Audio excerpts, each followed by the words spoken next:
What up, Moody? We are What's running up? late, and that's purely my fault because I was just complaining about VCU basketball. That's all right. Got to support our school. That would have been. I mean, now people know. Whoever's watching this, yeah, VCU alum here. We're around to 64. First round loss. That's all right. I mean, we still conference champs. Like you said, basically we in there at least every other year or 2 out of 3 years. We in the tournament. So, Yeah, and then I looked it up. Like 50% of the time, we actually are like winning that first round. So it's fine. yeah, but on to the next year. It'll still be fun. There's still been a lot of cool games. Tournaments kind of always fun like that. Um, let's get into these Percy's, and I'll start with mine because this is not even anything that I care to even talk about. I was like, Hmm. oh, okay, this was like Steph Curry, one of the greatest, probably the The, greatest shooters of all yeah, time. Yeah. yeah, confirmed. Yes, of Yeah. course. The greatest shooter of all time. He's Uh 820 something in front of James Harden, who's second all time now. Crossed over 4,000 3-pointers in his career. Is he like no one's ever done 4,000, right? No, Or he's the first to hit okay. 3,000 and 4,000. Yeah. Okay, yeah. So that's wild. So again, that's cool. Steph is amazing. No disrespect to any of that, but again, it's like okay, you expect them to eventually hit this mile marker the way he's been shooting throughout his career. But I'm scrolling through I believe Reddit when I saw this, and I didn't. I bring this up as a Percy because I don't mean this to be any disrespect to Ben Simmons. Because when I saw this, I thought this was actually this was misinformation, and it was just used to be as a joke when I Yeah. found out this fact. But it said that Ben Simmons is 3,995 3-point field goals away. 3-point field goals made away from Steph Curry. And I'm like, yo, you telling me this man has only made 5 3-pointers Five threes in, in his in an career. Yeah. 8-year NBA career? And I was like, no, this is not true. This is like how I initially went into this. I was like, this is not true. I'm like, this can't be true. I looked it You, up. you thought it was higher or Yes, lower? I thought it Okay. was Oh, higher. wow. Okay. I thought that was a joke. I What did you actually think his number was? Like, just off and top, the like thinking on the, in the moment. Because he's a complete non shooter. It can't be like over 50. Well, you yeah, thought he in hit an 100 8-year threes? career though, in an 8-year career, Yeah. So I you would figured, you say figured he was hitting I would like say one. 35. 35. Okay. So he's hitting like 4 a year, basically, you were thinking. Yeah, I got you. Not even. Not even That that. dude hit 5 NBA. He had 5 3-pointers in 8 years, bro. I believe just As a for point guard. I feel like I try to find who else could be near this achievement. And I was like, I typed in Rondo. Rondo in his first 8 years hit 130 some odd 137 threes. That was the Yeah. lowest I could find. Outside of like Shaq, who made 1 3-pointer in 22 years, or like Yeah. something like that. Hmm. But like he's a center. Exactly. Like Dwight has more 3-pointers than Ben Simmons, I'm pretty sure. Like in his I career. could have I'm more willing to say that. 3-pointer. I could have more 3-pointers made just for the amount of attempts that I would have to throw up and Yeah. sheer number of them possibly going in. Hmm. That's wild. I'm gonna look up Dwight Howard's 3-pointers right now. But like, so I didn't bring that up as disrespect because, like I said, like it was just shocking to me that was actually true. I thought it was a joke, and I had to research it on my own and confirm that. And yes, it is confirmed that he only has 5 3-point made in 8 years. What do you think Dwight's number He has is? more I mean, 3-pointers made Dwight is retired, in obviously. his highlight videos his training videos than he has an NBA green in the NBA game. Absolutely. Absolutely. Because one of those Instagram clips is literally what? Him hitting 5, 6 in a row. Like he's just sitting in the corner or like, just playing around the world with himself, with the trainer. But what do you think Dwight's number is? In an Granted, 8-year Dwight is career retired. or an 8-year Right, career right. or No, his whole career, it's fine. his whole career. Dwight played 75. like 22. Oh, okay. So Ben can catch him. Like he's got like another 10 years if he plays another 10 years in the league, which he's not. but that's insane to say. He needs another 10 years to score to get 22 3-pointers. I mean, and at this rate, he actually needs longer than that because, like you said, 8 years and it's 5. So that means he's going to need to play another 24 years to hit 20. Like, you know what I'm saying? Like, come on. That's insane. Right. I'm sorry, man, but like I didn't mean that to bring that as disrespect. I just brought that as like, wow, I can't believe this is actually true. Yeah, no, I hear you. My Percy. This was originally called Caught in 4K or From the Horse's Mouth because, man, I tell you, last pod we had a great time. Something just was not sitting right on my spirit after one of our conversations that we had. You remember your Charlotte take? Your Wrestlemania, huh? Oh, that Charlotte was gonna win, or no, that Tiffany was the favorite. Yeah. Okay. That's how I was gonna do my research. This is last episode. Sorry.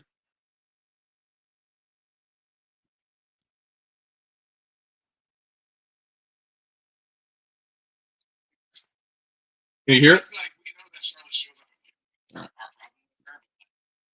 Not really. I want to say boring. It would be boring. It would be a great match, but it's can't hear it. Just explain it. Okay. Tiffany, you were telling, or I was saying that our problem with Charlotte. I was saying that maybe we should zig instead of zag because Charlotte just came back and she's going to win the title and she's definitely the favorite. And you said, no, she's not. That's not what I think is going to happen. And then I said, are you sure? Because we've said on this pod that Tiff does not have a chance. And then you said, no, that's you. And I said, yeah. Okay. Bruh. Episode 31. 2 hours, 2 minutes, 10 seconds. Okay. 6 weeks ago. Yeah. You start the segment without prompting. You were saying how this is when, after Charlotte won the Royal Rumble, like Rhea, this is the week that Rhea is like, oh, pick me, Charlotte. And Tiff is like, oh, pick me, Charlotte. And you were like, yo, do y'all want to keep your titles? That's greatness right there. Okay. That's what you said. This came out of your mouth. And I pointed out last week that I'm like, yo, I'm pretty sure, if anything, this would be like the biggest zag, one of the biggest surprises. And you said you didn't think it would be a surprise. And I was like, bro, she's a 14-time champion going up against Tiffany in her first reign. We haven't had a Charlotte reign in at least 2 years because Rhea beat her last year. So we're going to give her 2 losses in a row.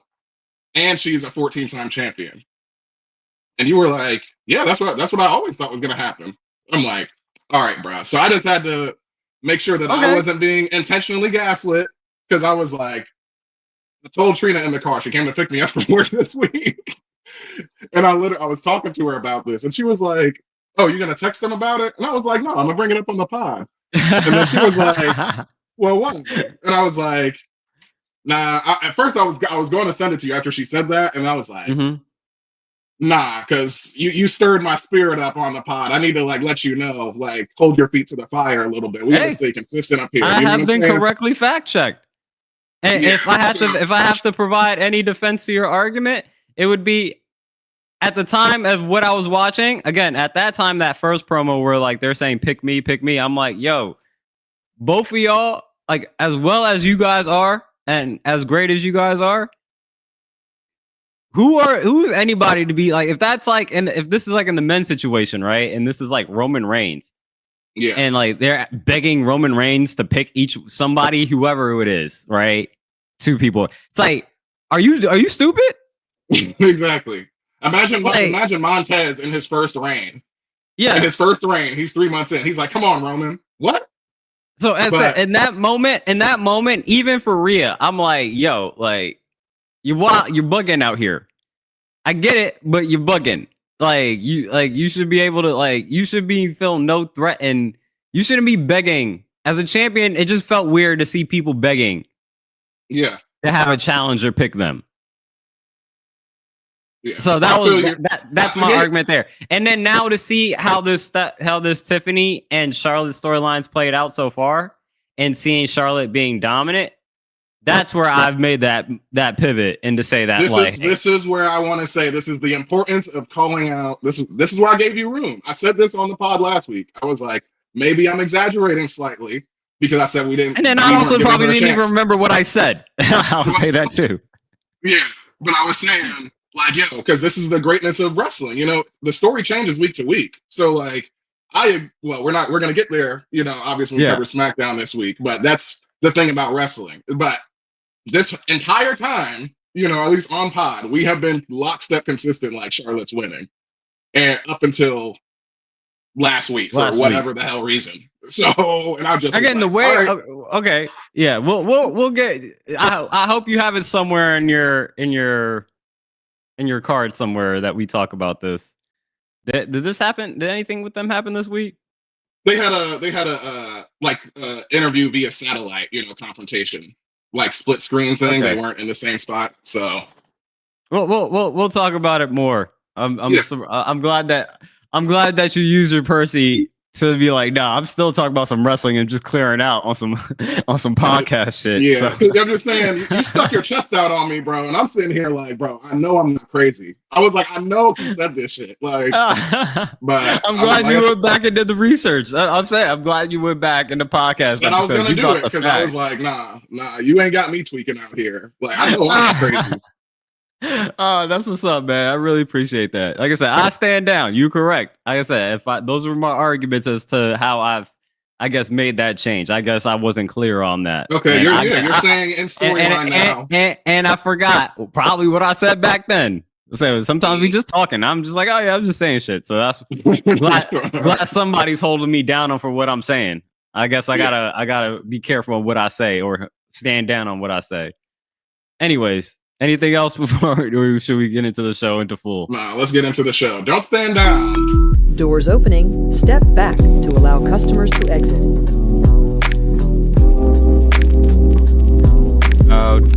Habasha Hayes, Samson, you were my tag team partner. The French Fry Pro, Moody, coming off the top rope. This is the Wrestlemania podcast. A weekly roll through the avenue of wrestling. Do all the algorithm things. Give us a like, comment, subscribe on this YouTube channel. Follow us on anywhere you get your podcast, Spotify, Apple, everything at the Wrestlemania. What up, everyone? Episode 37 of the Wrestlemania podcast, and we are continuing on the road to WrestleMania. Pretty chill week for the most part. I want to say chill week, but it started off strong, and then I feel like by the time you got to SmackDown, it's like, all right, cool. That was a fun week of wrestling. I have my opinions on why SmackDown's been the way it's been, but we'll speak on that when we get to the boutique when we get to Friday. But what up, Moody? Very strong, passionate conversation in our Percy's. That right. Maybe it gives us some invigorated discussions throughout this card that we got here. Yeah, it's a little Trina, dead to rights.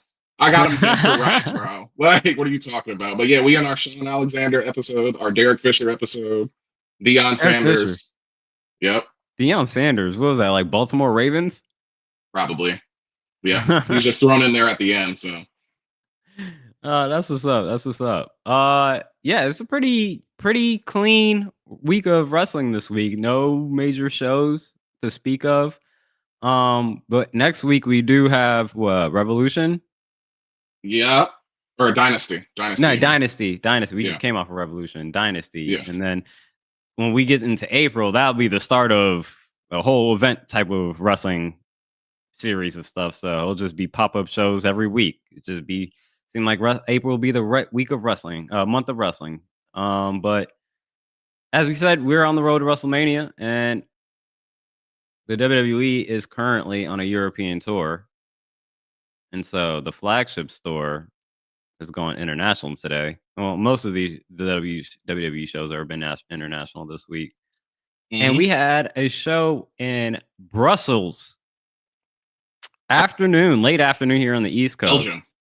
Yeah, late afternoon wrestling here on the East Coast at 3 p.m. Eastern start time. I'm sure, did you not watch it? I'm sure you were probably sleeping. Yeah, I was knocked out. Yeah. For those of people that don't know, I'm a night worker. So, but yeah, sleep during the day. Yeah, I didn't catch it.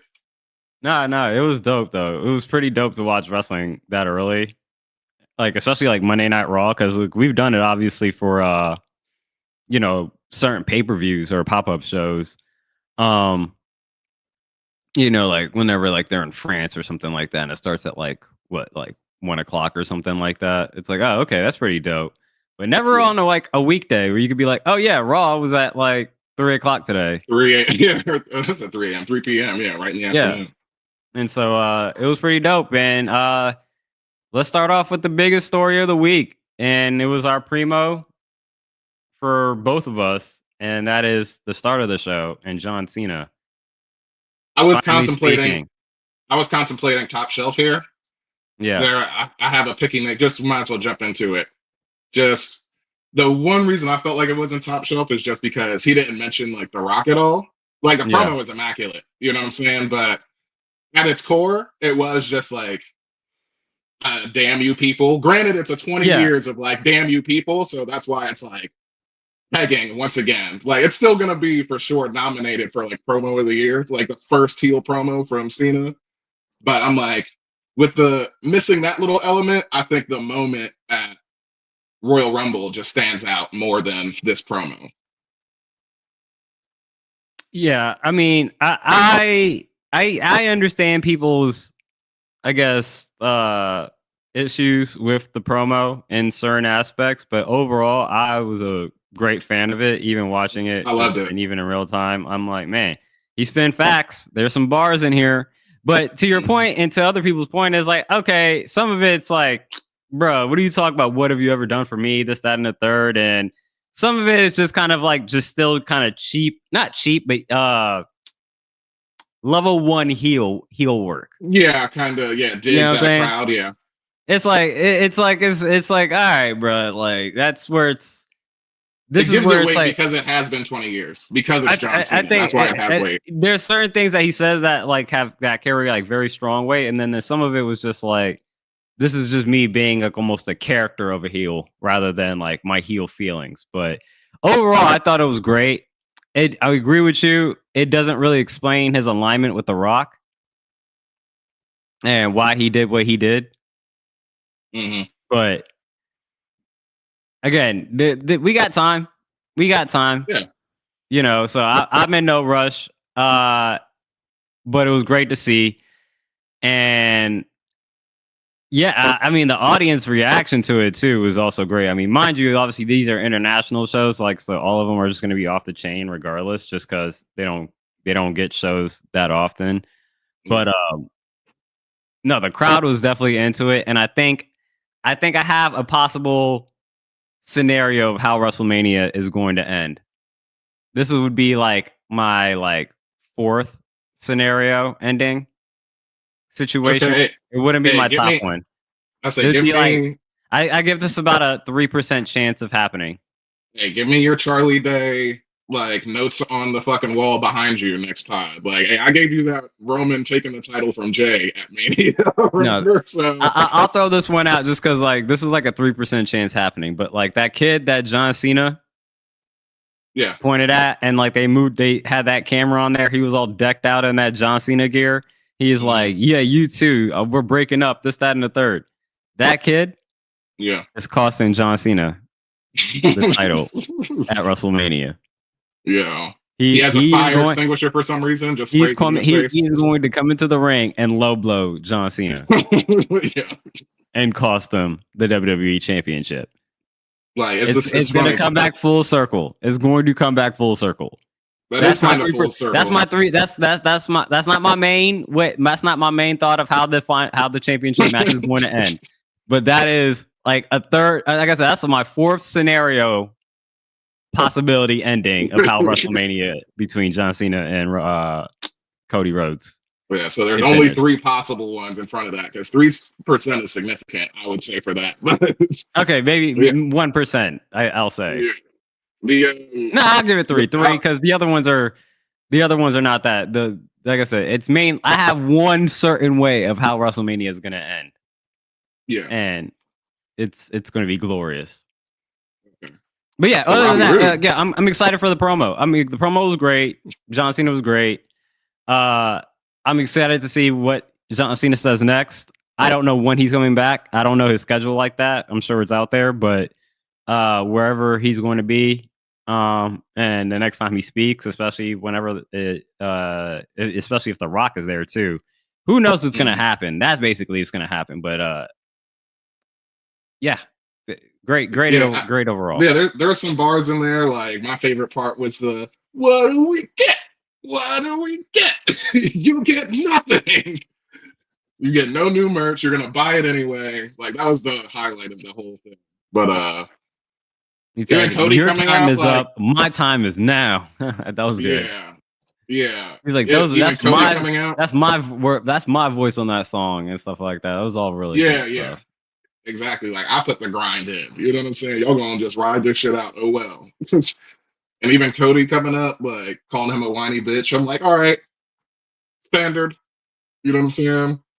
There might be something that elevates it a little bit more. I don't know what that could be. I mean, outside of like an appearance from The Rock, you know, and Cena or something in between Mania now, you know, like just the explanation of why the alignment happened, you know. But yeah, I didn't like Cody's response though. I understand what Cody was saying, where he's like, John Cena just did a lot of bitching during the promo, but I'm like, he's like, I don't want to face this guy. I want to face the. I'm like, bro, face whoever you gonna face. Like play who's in front of you. The Rockets are the 2 seed, my guy. Don't give a damn. I mean, like that. This is where I have a little concern. Not even for the match. It's more so for like Cody. You gotta do a little bit more lifting on your side, man. Maybe this is making Rock's point. You know what I'm saying? That's like I need you to be up here, and right now you like right here, or you know, the camera's got me messed up on my side, so it's kind of confusing. But you get what I'm saying, right? You got to level up your game, Cody. Because right now we're focused on half this storyline. Right now, that's all I'm saying. We focus on half this storyline, but maybe that's just me because I feel like Cody's definitely coming off that title. Yeah, that's a definite possibility for sure. I don't got nothing else to say about that. But what was your next favorite in the mids? Which one of these matches you prefer? Breaker I will say winning these over are Balor, or I say this is for the combined effect for me of Penta winning over Kaiser, Breaker over Balor, and then afterwards you had Penta to face off with Braun Breaker at the end of the show. I'm excited just for the Penta Braun Breaker aspect of it. I think that should be a very fun match. I think Kaiser, especially being in this part of Europe, both him and Gunther are gonna get over, and those were just great matches. Like both of these were just great matches. I believe I want to say because it's been a match. I should have looked at the. Yeah, I'd say the Braun Breaker match too. Even with the, I thought there would be a little bit more shenanigans with the Judgment Day, but again, I think where it's all ended out and nets out between Braun Breaker versus Penta, that should be a fun match, and so that's kind of where I'm all kind of set up for. Yeah, you're right to say that. Obviously, they're clearly interlocked. Like we both got them mids here because it's just setting up, your Intercontinental title, like card basically for Mania. We're expecting this in Mania. As far as like the hijinks from Judgment Day, they tried to help, but they suck now. So of course, even when Dominic tries to help, he accidentally knocks Finn is on the top rope, and that common low blow whenever you lose your balance, bang, like that's gonna be it for you. So that was what swung the pillar for him. or the pendulum into Braun Breaker's W column. I wonder if I feel like you gotta put John on Mania too somehow, and it really just made me like wish that there was like an intercontinental like Money in the Bank. Like I want him to win the title at Mania somehow. I want Penta to win it, but I just want there to be two so they can both like them both so much. So, obviously, Dom has more than like earned it. I mean, at this point, he's what 27. He still doesn't have a major singles title reign. He's been North American champion twice, but yeah, I just want that for his future. You know, it's there. He even gave us a look at the title. You know, this week. You know, during the match. So. I mean, I think Dom he's going to be there. I mean, it depends. I mean, maybe it's SummerSlam. Liv and Raquel are going to be what? Are they going to be defending the titles at WrestleMania? You'll find somebody. You got to. I mean, it's definitely obvious, and it's a two. So there's still a good amount of the WrestleMania cards, especially since it's 2 nights, like to fill out. Like we're still kind of trying to unpack what the rest of the card looks like. So maybe it'll be interesting to see who makes it, because again, there's not like, especially the tag team titles and the the Intercontinental and the US championships on both the men's and women's side. They don't really get the opportunity to get defended on the pop-up shows and like the PLEs and whatnot.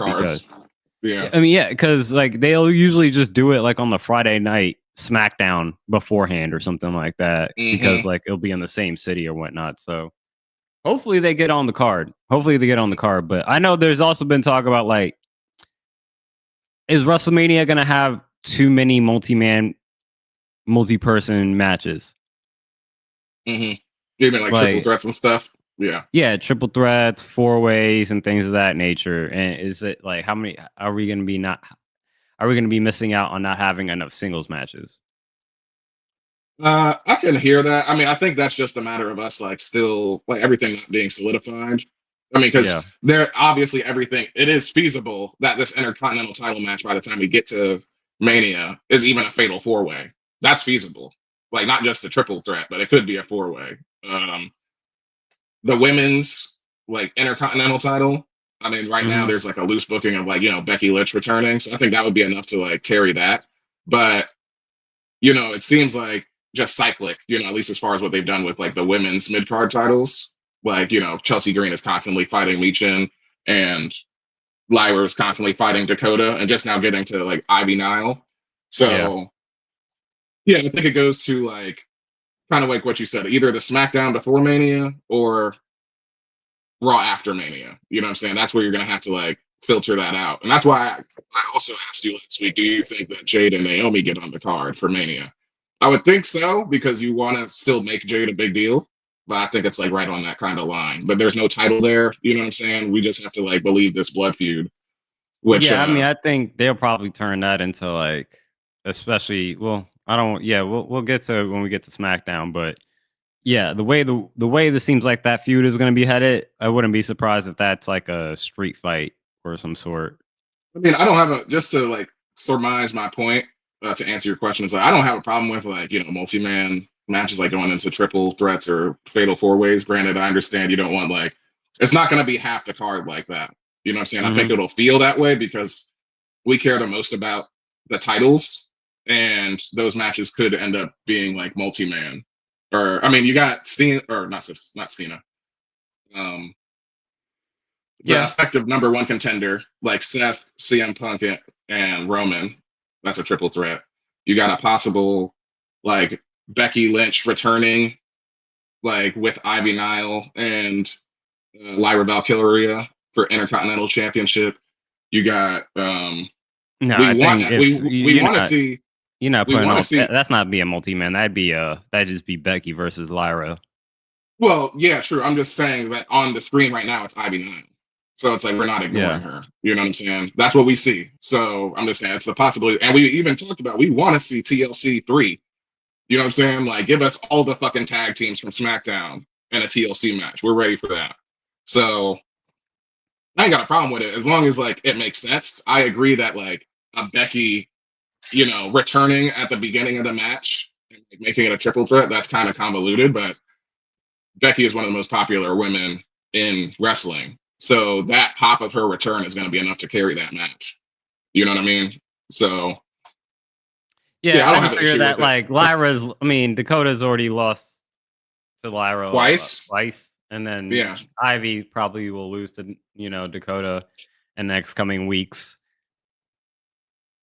If she needs a challenger, returning Becky Lynch at WrestleMania seems like that just seems like a singles match more than a multi-person Yeah. match to me. But either way, I agree. I agree that it would be a singles, but I'm just saying the webs are cast everywhere. So yeah.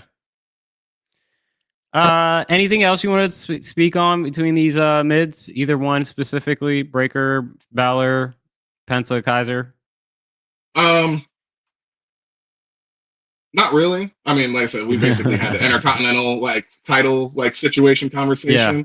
All these guys are very worth it. I mean, I guess really I want to say about Balor is god damn, he's like Sheamus, at this point where it's how many times are you gonna try and make it out on your own or get that singles run, and it's just feels so start stop and he just loses every single time. You know what I mean? Especially we both had him predicted as on the rematch between him and Damian was all right, he's got to get one. Nah, he lost that one too.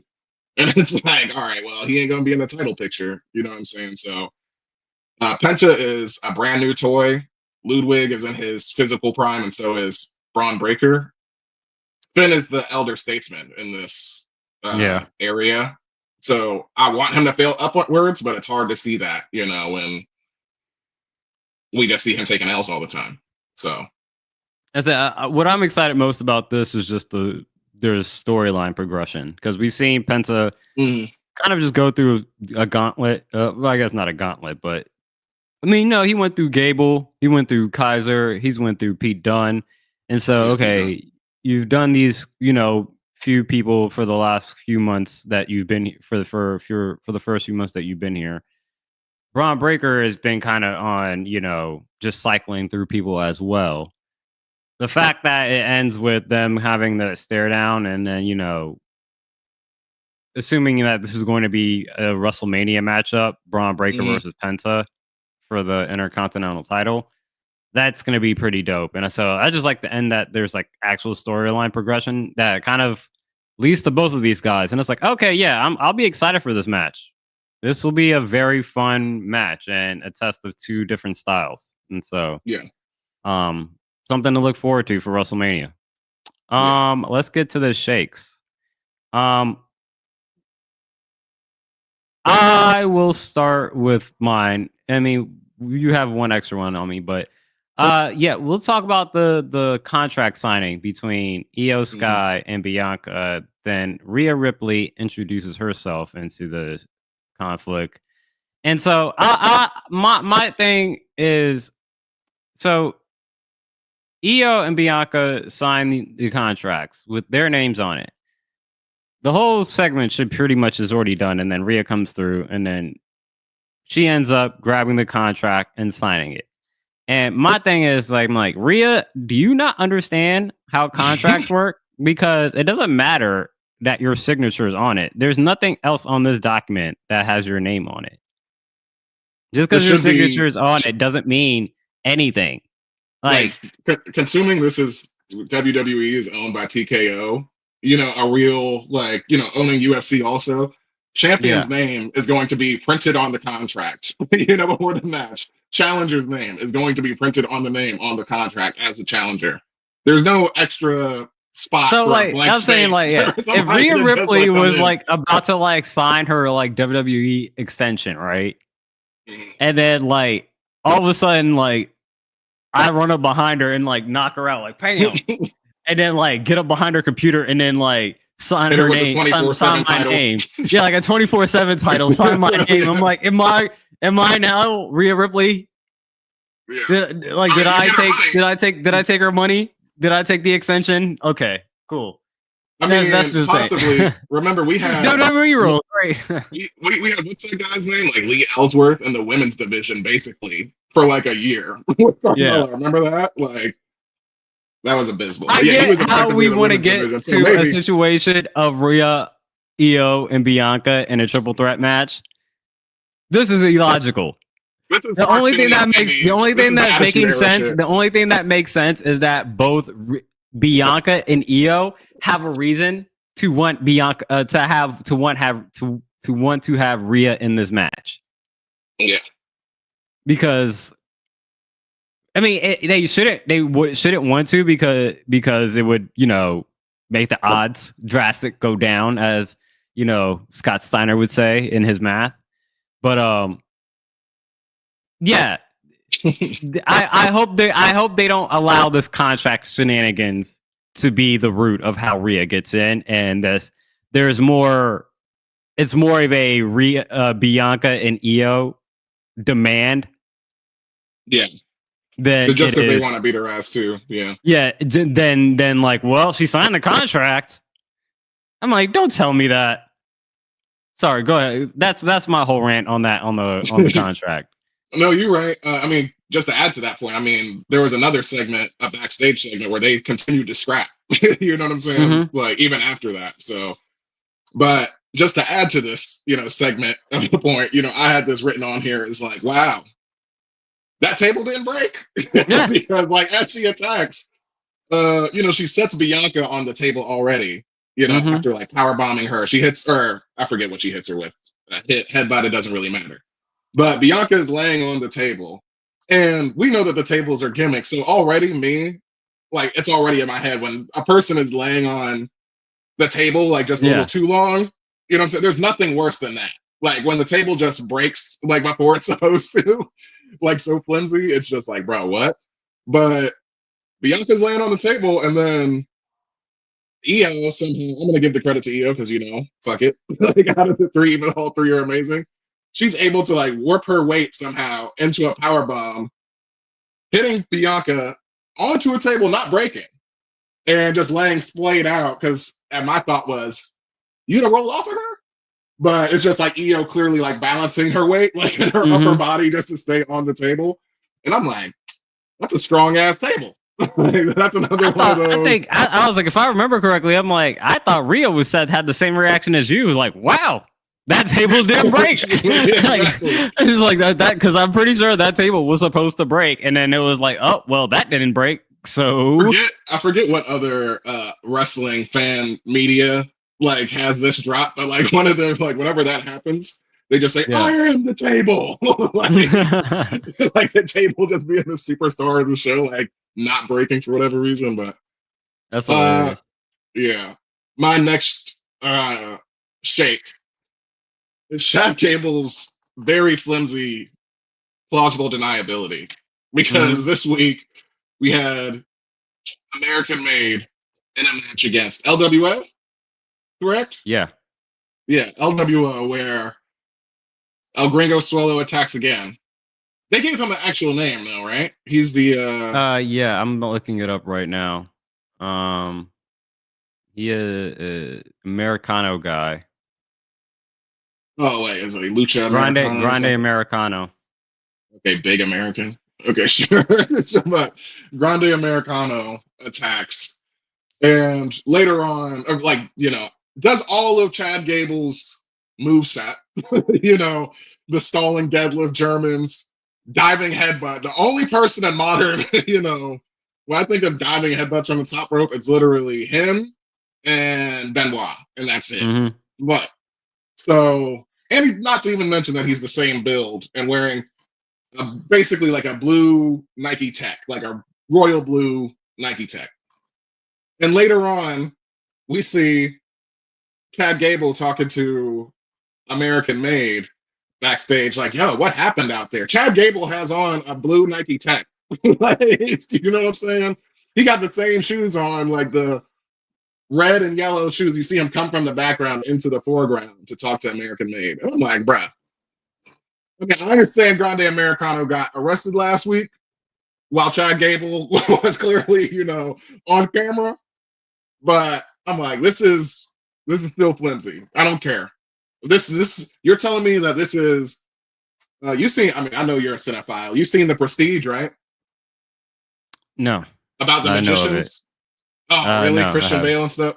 Either way, it's about a long time rivalry of like magicians at the turn of the century before people really figure out what magic is, right? Mhm. One of the guys dies in this rivalry, and one of them ends up, but he comes back to life, right? And that's the Prestige. The Prestige is like the bringing back of the thing that was lost, right? Which that is what completes the magic trick. In that movie, they have the twist is that Christian Bale just had a twin brother. That's it. It was two guys living half of the same life. They were married to the same woman and all this stuff, and she just never, or she did know, I think. I forget, you know, it's rough estimation. So I'm like, are we going with Chad Gable just has a body double? Like he just has an exact twin? Like, because that's the only excuse that we got right now. Like, help me understand this. What was That's what I'm trying to Elias's figure brother's name? You said who? Oh, What yeah, was Elias. Yeah, What was his brother's name? Elijah. Yeah, Elijah. Elijah. You know what I'm Yeah. saying? Like, we This never is a knew. Chad and like Chaz situation. Yeah. Chad and Never Chaz knew. Gable. Papa was a Rolling Stone. Papa got some strong ass wrestling genes too. That shit is crazy. And was crossing the border clearly. Like that shit is crazy. His boy is strong as hell. That's hilarious. Anything else from the flagship show? Nah, I'm good. That's it. Let's over next door to the Bodega NXT, where it was a pretty good show. We had Stephanie Vaquer talk for the first time while being a double champ, and I think how you predicted correctly that I mean she's not, you know, she's not going to be relinquishing her North American title and starting a tournament. She's going to be defending it, and she's going to be defending both titles. And so at first we thought it was going to be Jordynne Grace, and then out of nowhere Jada Parker comes out and attacks her, and then now it seems like Jada Parker says, I'm going to skip a North American title, logically, and go straight for the women's NXT championship. And she has an NXT championship match next week. And then also next week, Fallon Henley gets a shot, a rematch at against Stephanie Vaquer for a North American title. So Stephanie's going to be wrestling 2 times next week. My thought was just immediately, it's like, whenever she's defending her titles twice, it's like, well, you got to defend the NXT championship first, right? Because you got to go into that one with the full tank. You know what I'm saying? Like, yeah, she's defending the women's one first. She's defending the women's title first. That's what I'm saying. I'm like, that's just mechanically smart because we understand like the title division on the card. It should not be that way. But as a wrestler, as a technician, and like, I'm pulling double duty. Like, I want to go with the full tank with the for the strong or the bigger bout. You know what I'm saying? That's starting the show next week, apparently. Okay. I mean, Jada, I don't think she's really skipping the line. I don't have a problem with skipping the line. I'm just saying, like, you know. I'm saying I don't think she's skipping the line at all. It's not someone that I would have expected. I thought we would have just gone straight to Jordynne Grace because Jordynne Grace has been there the entire time. Yeah, I think it's because, I mean, if anything, Jada Parker has been consistent because even back when Roxanne Perez was still champ, she was like, I got next. You know what I'm saying? And then she just had to deal with the Me-Chin rivalry and deal with not Sol Ruca. Remind me, she dances and she's from Miami. No, she's from Miami. Lola Vice. Lola Vice, thank you. Lola Vice rivalry, and now we're into Kaylani. So now that she's taking care of all that, and she's on a hot streak, coming out with a dub in all of those, you know, at least in the rubber matches. This is a good time for her to challenge. And I wouldn't have her winning, but for her to just actually like make sure that we remember that she's slotted there, like in that division versus like North American is important. So she'll get it sooner, or I don't know about sooner than later, but she'll get it eventually. I ain't gonna say sooner than later, but Steph just so it's gonna be a good look for her. Like I'd like to see how she comes out of it. Obviously, I don't think she's winning either. But again, like just being in the ring and be able to physically and verbally spar, against women like Jordan Grace or Stephanie Vaquer, like that's gonna be good for her, and just gonna put her on as one of those like like those pillars of like like how she talks about like I'm next up, Hmm. to kind of you know run this women's division. So I think the most like I said, surprising I was thing just about it more is of like, okay, probably like I said, I thought we were just jumping in right into Jordan Grace, and I was like, okay, which title are you coming for? So to see Jada Parker and then not even go for the North American title, it's like I'm coming for the NXT Women's Championship. I was like, oh, okay, mhm. interesting. I'm I intrigued to see I how think this goes. the most surprising part about it is just the way that she took out Jordan Grace, and Jordan Grace is Hmm. actually down the whole segment. You know what I'm saying? So it's like, all right, we really slotting her um, as a heavyweight. Because if anything, I would have thought that the way we presented Jordan Grace, coming over from TNA, she is the juggernaut, or that's what she was in TNA. I don't know if she's still keeping that nickname, but Yeah, I would have had her at least like interrupting, that standoff between her and Steph with like, something. She would have got physical, but the fact that she stayed down, I'm like, okay, Jada, like she got a wallop, like, and that's a stylistic difference that's going to be very interesting with her being the brawler, of NXT, if anybody is, versus Stephanie being way more technical. yeah, So great match to look forward to. Um, you got this as Javon Evans and Trick beefing. yeah, I yeah. got Javon, Trick, and Oba brawl. Uh, that was the highlight between all of it for me. Yeah, I have this as, I have that encompassing the brawl Yeah. as well, but this is kind of just taking into consideration like their entire interaction throughout the show. I I like where Javon Evans has been ever since the loss after what's their Survivor Series equivalent, the Iron Survivor. Iron Survivor. Yeah. Yeah. Because again, like after that match, Vaughn was still like kind of happy go lucky, and then that's when the first Hmm. person that called him out was what's the dude that Wesley. Wesley was Yeah. like, yo, why are you being so happy go lucky in this, that, and the third? And I think that's kind of carried on to this point right now because he had an interaction with Shrek in the locker room where he was talking about, hey man, I understand. I'm finally like, we got to do something about this.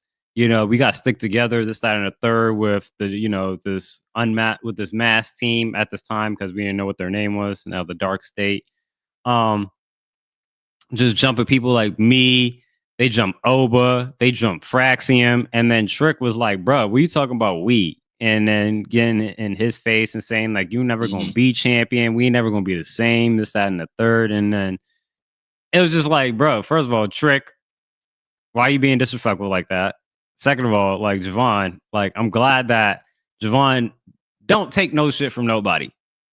Like, you know what I'm Oh saying? yeah. And so I'm glad the fact that even after the fact, where he was like, bro, during the brawl, the beef, before they even beef, before after like Trick won the underground match and then called out Oba, they're staring each other down, and then all of a sudden you see the Dark State music start to happen, and then Javon Evans is pretty much there trying to like, yo, chill the fuck out right now.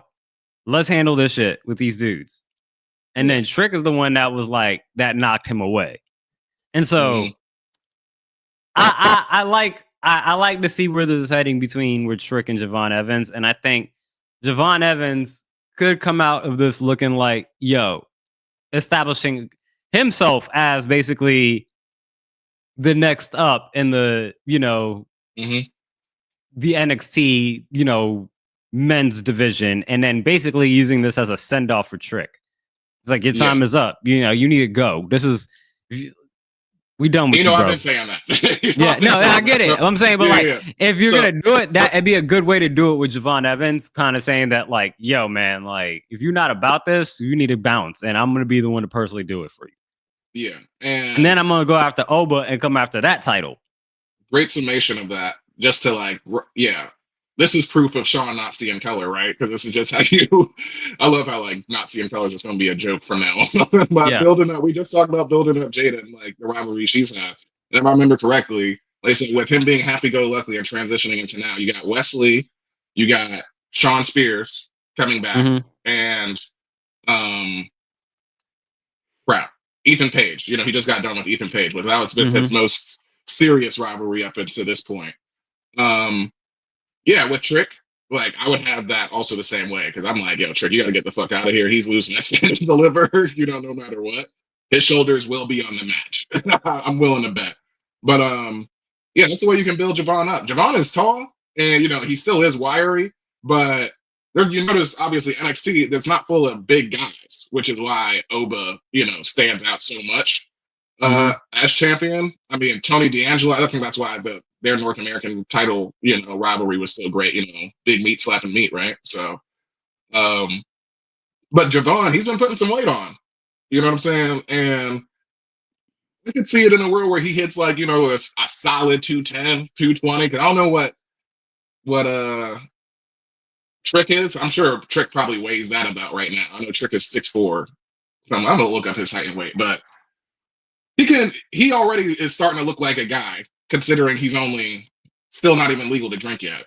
You know what I'm saying? He's doing this at 20. So giving him a send-off of at least like if they end up this being a triple threat also, Oba, Trick, and him, he won't be the one with the shoulders on the mat. That will be Trick. You know, if it ends up being Javon versus Trick straight up, Javon is winning that match. That's a great way to send them off. So, and like I said, hey, reinforce Carmelo in the barbershop. Be a heel. Get the click back together. Trick Miller gang. And he's already slowly being a heel because, you know, if anything, I just mean character-wise, says Javon ain't been nothing but nice to everybody. If you're just gonna be get the fuck out my face with that shit, it's like, bro, like you obviously he just tripping. Listen, if you showed disrespect to Javon, Javon will be quick to come back with the disrespect. That's why I'm like, I like Javon because then Javon's also really good as like a talker. You know what I'm saying? Like it doesn't feel like he's talking as a TV wrestler. He's just talking like a kid on the block. He's talking as a TV like YN. You know what I'm saying? What we would say is a YN. Like he's a TV friendly YN, which is the best through line, basically. You know what I'm saying? Like, because he said to Trick, he was like, "Oh, I already told Opa got to get some." He's like, "I gotta show you what's up." And, you know, he started getting his voice up, like, "Hey, we know exactly what that is." Like, that's the realest shit ever. Like, oh, you need to get checked too. Okay, what's up? Yeah. Like the way he was talking back when he was feuding with Ethan Page when they were doing like one of those satellite interviews or whatnot. I was like, oh, bro, like Javon really be talking like he's not on a TV show right now. Yeah, right. We know he's from the South. He's from Greensboro. He's from where Granny House is. Okay. He's from Greensboro, North Carolina.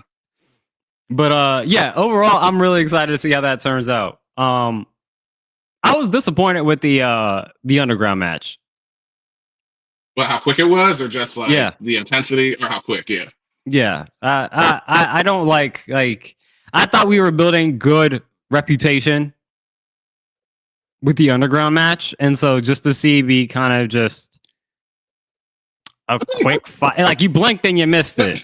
I think it's fine because it's supposed to be shoot, right? So if it's supposed to be shoot, and we're ending it by ref stoppage because of a trick shot, and then like I'm holding your head down, punching you to the side of the temple. Yeah, it's like you're gonna stop that match. Like I mean, in the UFC, the matches don't go like a normal match is 15 minutes, if you even make it that far. You know what I'm saying? But knockout can always happen. Like we've seen knockouts in the UFC in 5 seconds and shit. You know what I'm saying? So that would have been disappointing. Like if that was a squash, like if he just walked into a trick shot and he started doing that, at least they scrapped around the ring a little bit. You know what I'm saying? And that's fair. They were, so, and I think it's all about the fluff of like, you know, Trick really, like I said, he's slowly tweenering or healing up. You know what I'm saying? Like the last thing that we could say he's justified in is this Eddie Thorpe. And with him literally officially being done with Eddie Thorpe, knocking him the fuck out, and we know what's on his plate in front of him with Oba and Javon, and then Dark State looming over in the crowd as this is happening.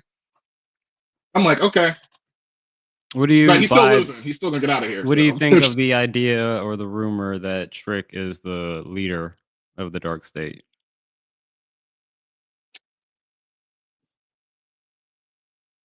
Me, okay, that would be refreshing. So it's like, if anything, I will, I'll give it a month.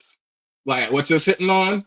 Mm-hmm. Because I already been calling for him to leave. So if we're gonna extend him and like he's gonna be this gang leader, that's fine. It just gotta hit. And granted, NXT stories be hitting for the most part. I can see Yeah. some cinematics. Hopefully, they get like a big shadowy warehouse, like when the Penguin, in the show, like when he's like, running his drug operation in the sewers or something. Maybe we get some cinematics like that. But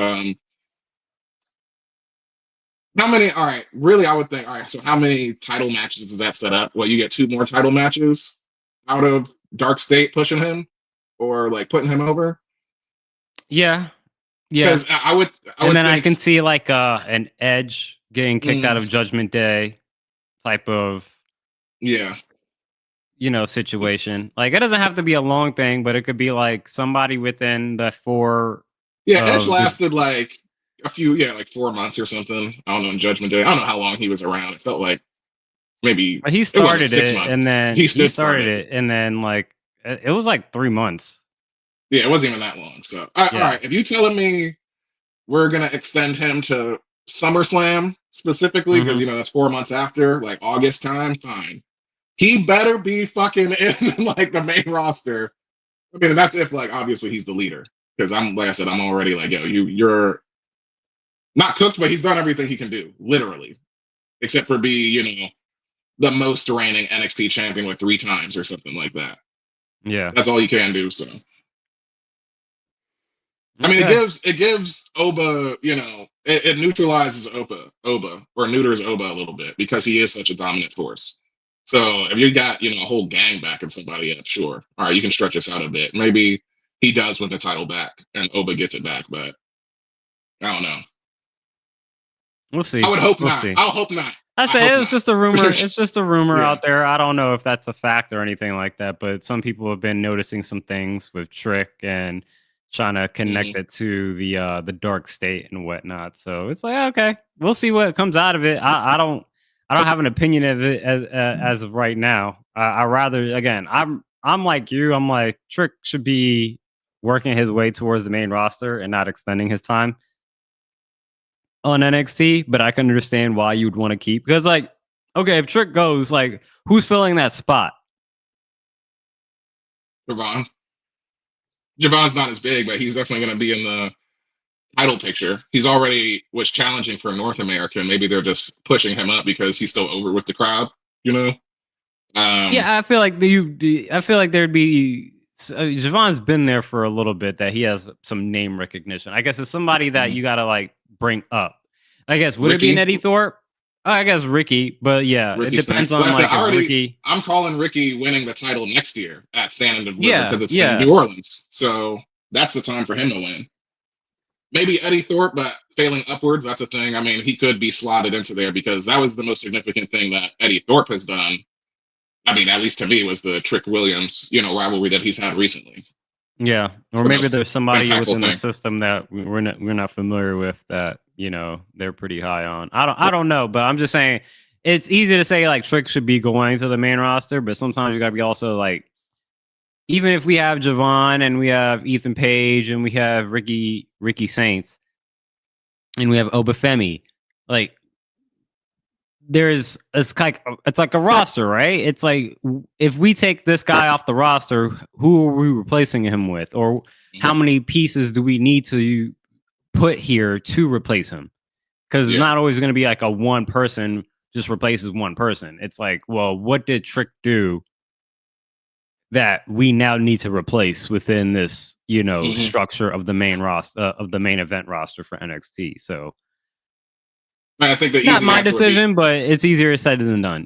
That's what I'm saying. Yeah. The easy answer would be Oba, because he's just as over as Trick, because Trick is just the most over guy on NXT. It's the most popular champ. You know what I'm saying? Whoop that Trick. So I'm saying, but like, that's already there. I'm saying, if you take Trick out, you need to replace somebody.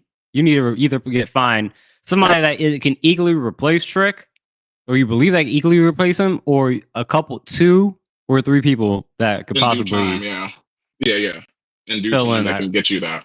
Yeah. Hikuleo, I know he's still signed. We still haven't seen him yet, so that's up there. Yeah. Maybe. Your Um, other mid that you got though. yeah, I'll be quick on this. Is Briggs and Inamura getting the win over Hank and Tank? Um, Usually I'm like, okay, Hank and Tank probably might get this, especially them being the faces, but nah. Like again, I'm a little no disrespect to Hank and Tank. I like them a lot, but I've been really digging Briggs and Inamura, so I'm just glad that I they like just them got the better. win. Yeah. Yeah, I like Briggs and Inamura just better than Hank and Tank. They're still not like doing it for me personally, honestly. Yeah. Um, I love Inamura just leading into his like I don't know physics lesson real quick of gaining momentum. Right before the end of the match, literally like bouncing his 250-pound ass, on the Yeah. top rope, like gaining momentum, and then into honestly a pretty fucking beautiful splash. Like basically like Uso splash, whatever you would call it, just regular body splash. But I would say with the momentum, in kayfabe, I was like, that's probably just as devastating as like Gunther's splash. Because Gunther rarely goes up to the top rope, but he will. He'll come down Mhm. with a splash on you. So I'm like, I could believe that. Like that fucking will crush you. You know what I'm saying? So that'll put me down. When's the last time Gunther done a splash off the top rope? I feel like that's been a minute. He used to It's, do that a it's lot been a more bit. often. Yeah. Yeah, it's been a bit. And he was considering he was doing that before he came to WWE when he was Hmm. way bigger, when he was way heavier before he cut up. Shit. His name was Augustus Gunther. Yeah, you're right. Um, the other thing I wanted to Chelsea Green retains against Sol Ruka. Hmm. I only brought this up because I know I said last week that the Green administration is perfect, and it is perfect. And I just was like, the secret Hervis. I heard somebody say that, the secret Hervis, and I was like, I feel that feels a little bit forced, but as an alternate name, I don't hate that completely. That's all I want to say about that. But Dark State. I don't know, I was just kind of obsessed with the names this episode, so I was just like, Dark State, not the worst, not the worst faction name of all time, but we've only seen them show up and like raise hell and like beat people up, which You is why think like they might kind be of a reference to the deep state? yeah, of course, that's what I was thinking too.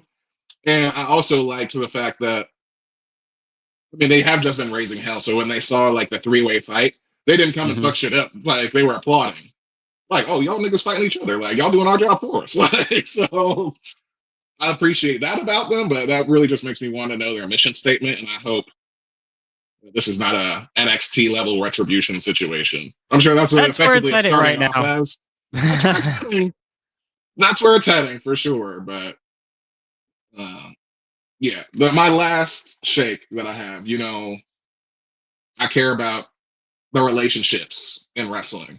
Yeah. And my question, I have this written down. I need to remind myself. Carmen Petrovic was in a match against. Let me look at this Bleacher Report real quick because I was bad enough to not look at it originally. Hank and Tank, no, not Hank and Tank. They were not in this match. Jesus Christ. Was it this far down? JC Jane. There we go. Thank goodness. JC Jane Hmm. from Fatal Influence. Either way, during the match, of course, she's part of the faction. So, her faction girls are down there. Fallon Henley, and the other homie. And Carmen has her man, Ashanti the Adonis. Ashanti, during the match, JC Jane is down. And while the ref is checking on JC Jane, he slides a steel chair to his girlfriend. And I'm just sitting here like, are we doing this, Ashanti? Like, because I find this interesting because he has been face like his entire singles run. If anything, the most heelish thing about him was like, he was a ignorant Romeo, while he was Hmm. originally trying to woo her and stuff like that. They've literally worked through issues with Nikita Lyons trying to press up on him and stuff like this. But I'm like, yo, was he always a dirtbag? Was he really fucking with Nikita Lyons now? Because I'm like, all of a sudden you want her to use a steel chair? Like, what is this, dog? Like, he like really switching up on Carmen, and I'm not appreciating it. So I'm just like, is he a good match? You know what I'm saying? Because I'm like, he's gonna have to explain himself for this, and it ends up obviously costing him the match because she's not willing to use it. Like, why would she do that? So I Go don't know. ahead, defend your milk of magnesia.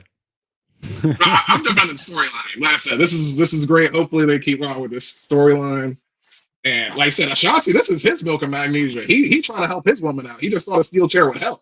So I'm like, bro, what are we doing with the steel chair? Like I said, you switching up. It's crazy. But Hey, I'm glad someone's invested in the storyline, and someone's you look keeping for up the with little it. things. So I'll let you use this as like as the world turns, like update. Yeah, right. Yeah. And the last, I didn't put it on here, but the culling did defeat the Tony D'Angelo family. Tony D'Angelo was banned from ringside, and of course, during the match, Dark State attack Tony D and take him out, and that causes the distraction of like the D'Angelo's family's like no, and then the culling takes him out, which I like the name the culling, Yeah. which is just eradication of like a portion of a species. Like holy shit, like that's what y'all doing? Y'all just wiping people out? Cool.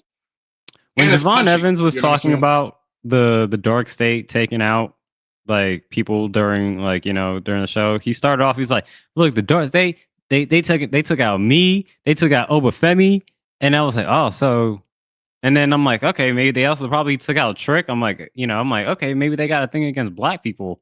And then they said, and then he said Fraxium, and I'm like, okay, that goes against my thoughts. But hey, you couldn't ignore it. You can't ignore it. You know what I'm saying, like he attacked a bunch of black people. It's awesome that's the main event scene right now. We think about the NXT title in recent memory. We even had Moose, come over real quick. Mm-hmm. You know what I'm saying? A whole bunch of blackety black stuff, going on. But that's it for me from NXT. So that's the little, like you said, as the world turns stuff that like this JCJ and Carmen Petrovic match, I'm like, it's effectively, no disrespect to them, but a nothing match. You know what I'm saying? Yeah. I mean, I would say they're both in the North American division, so that just slots JC Jane a little bit higher, for challenging Stephanie later down the line. That would be on its face what it is, but this is the interaction that I'm like, okay, this is actually what carries the point of the drama of the match. You know what I'm saying? Because hey, I care about that story. Yeah, that man worked for his woman. He spent nuts. He was beating the allegations off of Nikita Lyons and shit. Like he had a chick saying like, "Oh, your man pressing my body." Like, bro, what? Like just trying to fuck him up. Like, nah. Anything else from the from the bodega? Yeah, another quick thing. Ricky Saints beat Ridge Holland, and that confused me too, because I was like, the last time we saw Ridge Holland, he was actually like a destructive force, and he's outweighs Ricky Saints. So I'm like, okay, I understand putting that guy over immediately, but I'm like, interesting choice for that to be his first singles win. But that's all. Hey, maybe it might work into a rivalry because Ridge Holland's got a short temper, so yeah, no, you're right. He might not take that loss lightly and might seek revenge from it. Yeah, that's a good point. Get him into a feud. Yeah, you're right. That'll be his first feud. Let's head over to the coffee shop. AEW Dynamite. Biggest thing here.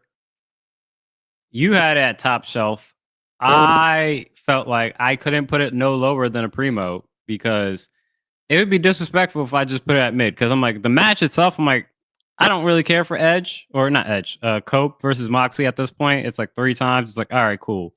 But I gotta give props for this match. It was a good match overall. It was a fun match. If this was going to be a send-off match, as far as like we're done for this rivalry for the time being, it was a great way. And then there's no way I'm going to put a man taking a suplex onto a spiked like 2x4 or a bat, whatever it was, and then the shit actually legitimately getting stuck into his back. I'm like, nah, I can't give you a mid for that. That's at no less than a primo. That'd be fucked up for me saying like, oh yeah, that's a mid high. Nah, that's a primo. Like it could be a top shelf if the match was like, higher in like again, if you the surrounding context of the match including, but like there's no way I'm not putting that as a primo just for that shit alone. I agree with you obviously on the rivalry that this is the done. Obviously, I wouldn't say it was cooked, but it was never really believable for me. In the Death Rider storyline, it's just that Cope needed reinforcements with FTR. That's his only backup he's had. But I put this at top shelf, and I called it No Surprise It's Here because my hardcore limit is body horror. We were literally just talking about this, personally. Like, that is my cringe kryptonite, and just media in general is like legit body horror. And that moment, for sure, like that Wheeler Yuta comes down, hits like, which I thought was great by him because obviously there's a free. You're not planning for Spike to get stuck in the back, so Cope is like effectively pretending to be down, even though he should be on the offensive. And Wheeler comes down and hits him with a Basaiku knee first to like go age, Moxley and take it out. But yeah, just that part when he's pulling it out. Oh my God, bro. Oh my. That is, like I said, that is my CZW like limit. Like, I don't want to see that anywhere. Like, ever actually, I won't say that because I'm glad that it happened, but it's one of those things where it's like, now that I've seen it, we don't need to do it again. We got the visual.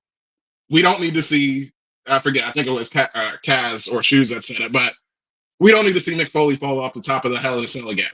Yeah. He did it twice and he went through the cell. We don't need to see that constantly. You know what I'm saying? We're good. Yeah. We're good. But at least as far as a buildup of a weapon and the holy shit critical hit, you know what I'm saying?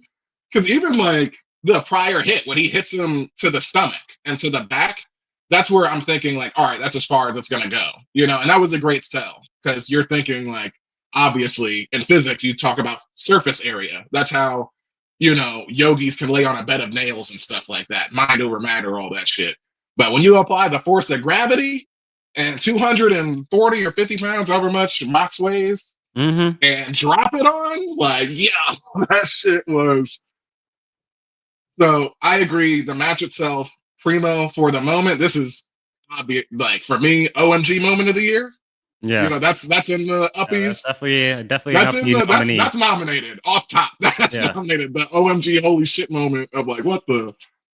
Oh man, but yeah, Moxley retains, and you just think retaining after that.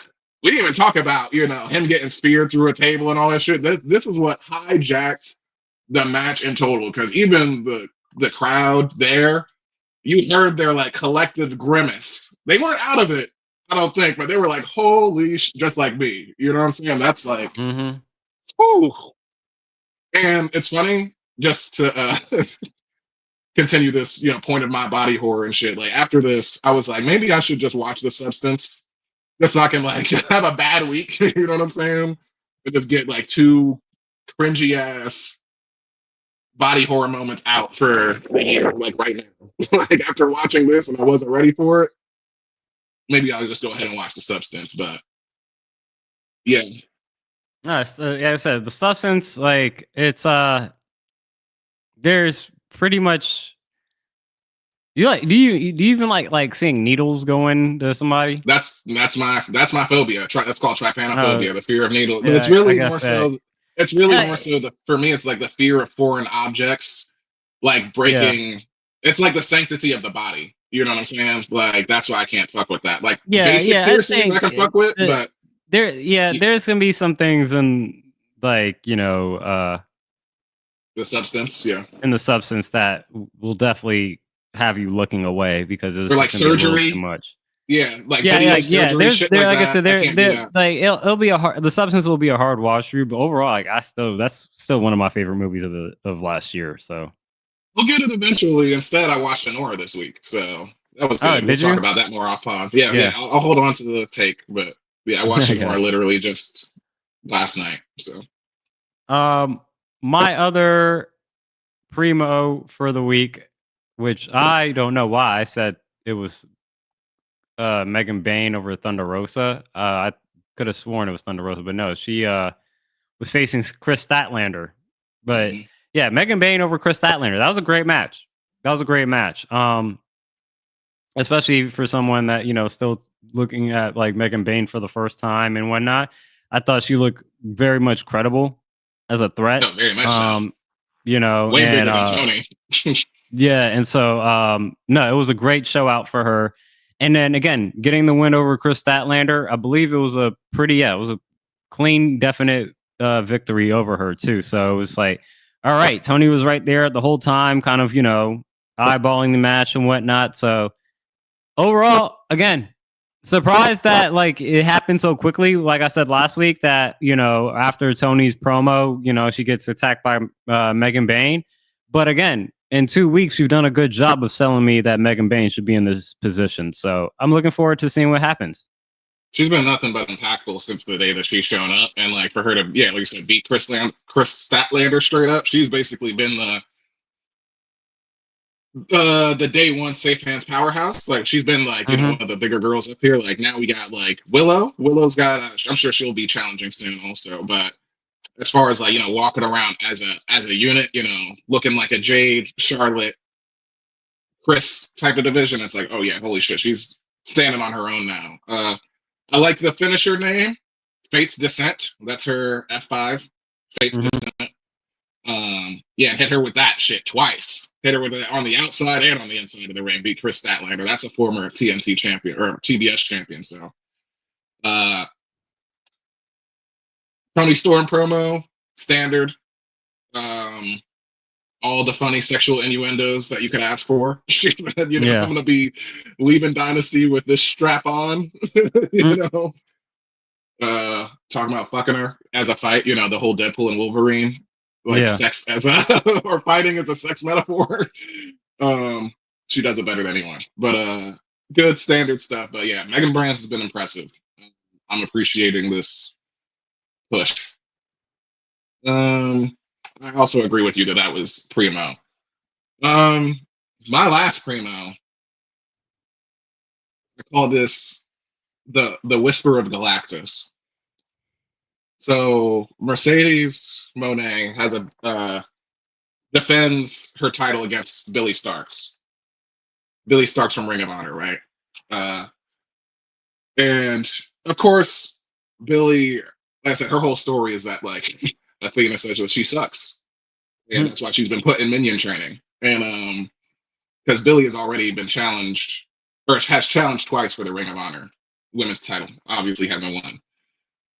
So the fact that Mercedes obviously wins this match as she's defending against Billy Starks, because she's not in her class at all, she says in a backstage segment, like, man, whoever's been training her should be really ashamed of themselves.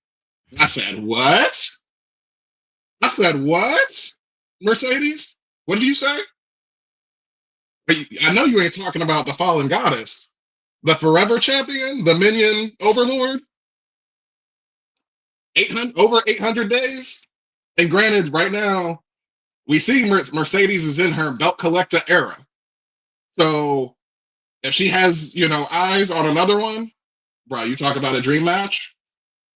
That's a good lead up. You talk about it. And then I'm not straight up, because obviously Athena is a juggernaut. Man, the thought of it is believable to me.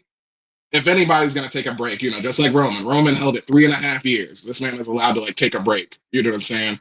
Yeah. It's believable that Mercedes, to help her character, imagine if she knocks off Athena and has the Ring of Honor Women's Championship. So like, bro, would they like drop it to her? And I'm like, that is believable though. Even as powerful as like, that's a match that's definitely to be seen. Oh, bro, that's a forbidden door like crossover. That's a teaser. I hope that's a crumb that they actually pick up on.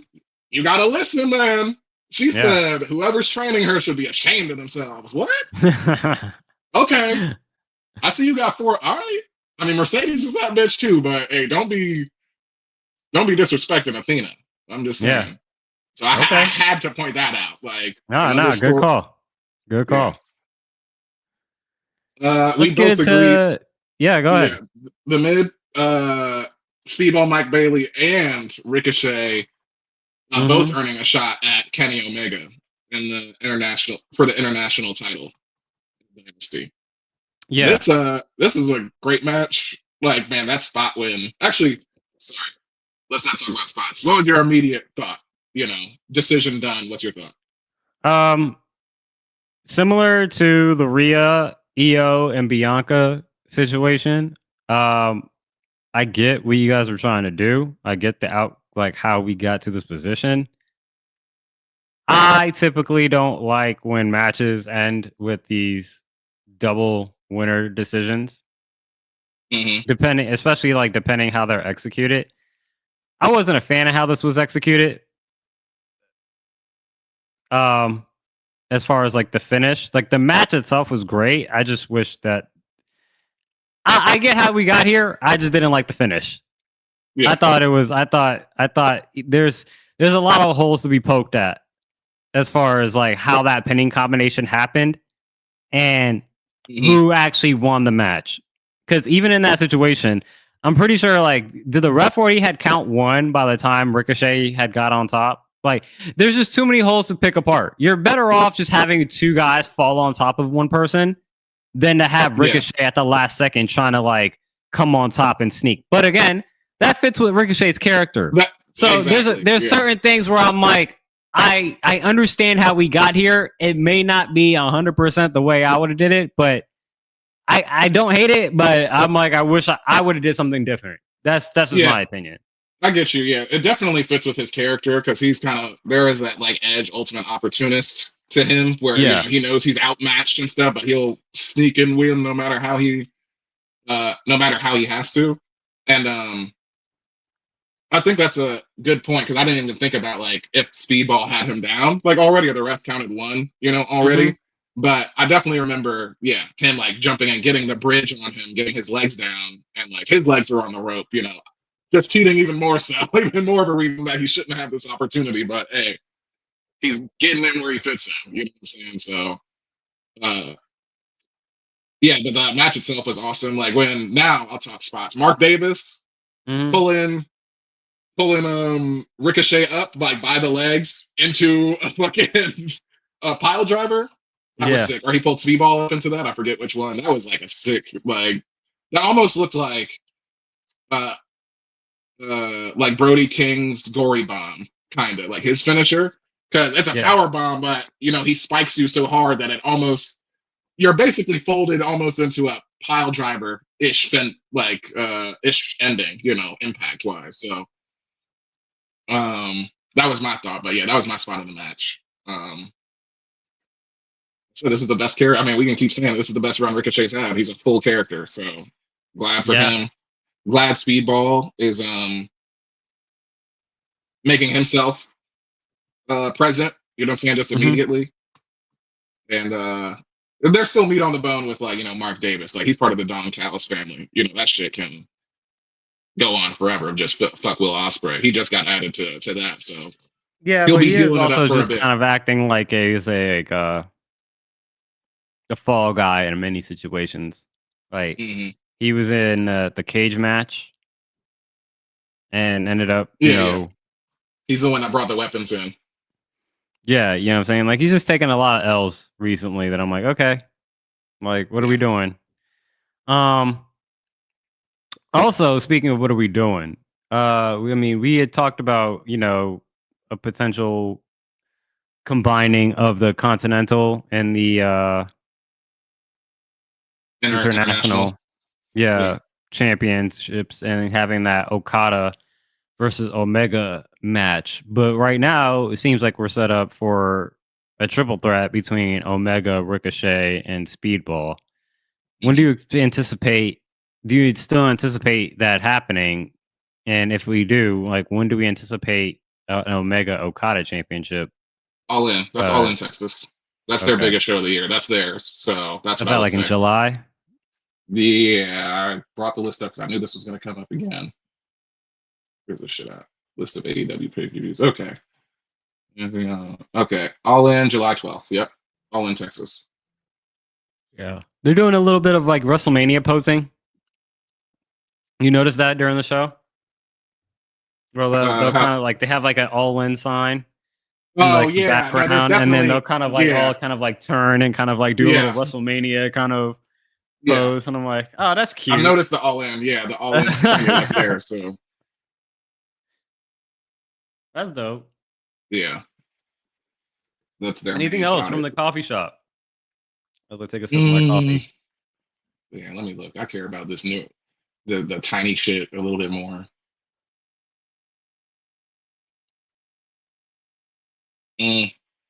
No, I think I'm good.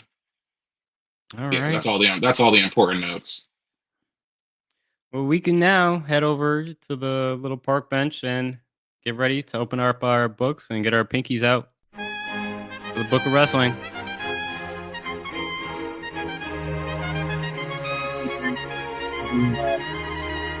Discuss this week's history in wrestling. I gotta fix that sentence up. The history of wrestling that happened this week. We have 3 on the subject line. I read one of them just now, so I'll just start with that one, and it's the oldest one that we have on the docket right now. Mhm. It happened today, Yes, it did. March 3rd. No, Continue on. March 3rd. March 22nd, 1999. Stone Cold's beer truck. 1999, one of the most iconic moments in the Attitude Era took place on Monday Night Raw. It involved Stone Cold Steve Austin dousing the corporation with a hose from a Coors Light truck in the famous beer bath. The night also saw the Big Show's WWE in-ring debut with a loss to Austin. Yeah, the iconic beer truck. And then like McMahon just kind of like swimming in it as well. That was also hilarious as well. But man, Yeah. like one of the most iconic things that you saw and from the Austin and McMahon rivalry, the Attitude Era, is just that's when you think about crazy stuff. It's like that's the ones you gotta kind of lump in there. It's like Mick Foley getting thrown off the Hell in a Cell, Austin coming out with the beer truck, Austin with the cement truck and putting that in his Corvette. That was also classic. Like there's so many crazy things, So yeah, it makes you wonder. It's like, are we ever gonna get into like? Obviously, it doesn't have to be necessarily like that, but are we ever gonna get like crazy shit like that again on, on we get on a more TV protected nowadays? version of it. I would think so. I mean, remember we just had um, Bronson Reed, and Braun Strowman implode the top of a truck. So that did, or a top of a car, I should say. That happened outside. I need something to happen inside the ring. Yeah, inside the stadium. Sure. Like I remember when Brock Lesnar like flipped over a car or like tore the car door open and stuff like that. Mm-hmm. I mean, the craziest thing we've gotten. I mean, yeah, when Brock came in, was that SummerSlam? When he came in with a forklift or something and lifted the ring? And they lifted the ring. That was nuts. Yeah, that was sick. That was crazy. That was sick. Yeah. That's one of the best modern spots for sure. Yeah. Of something like that. But yeah, it's funny. This edition of the Book of Wrestling and our Sean Alexander episode, it's like, tell me you're a 90s kid without telling me you're a 90s kid. And look at these moments.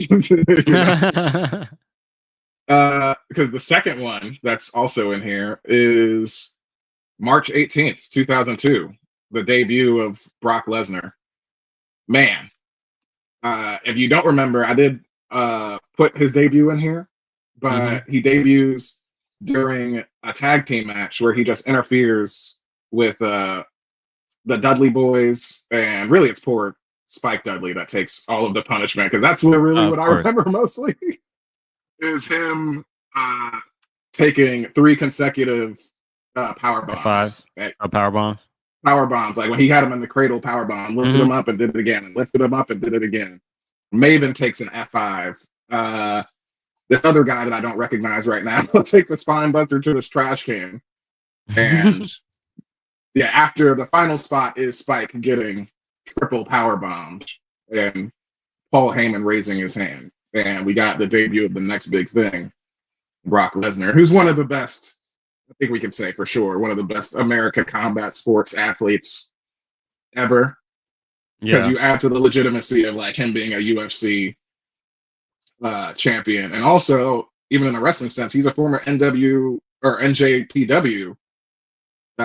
heavyweight champion, or IWGP, New Japan, you know what I'm saying?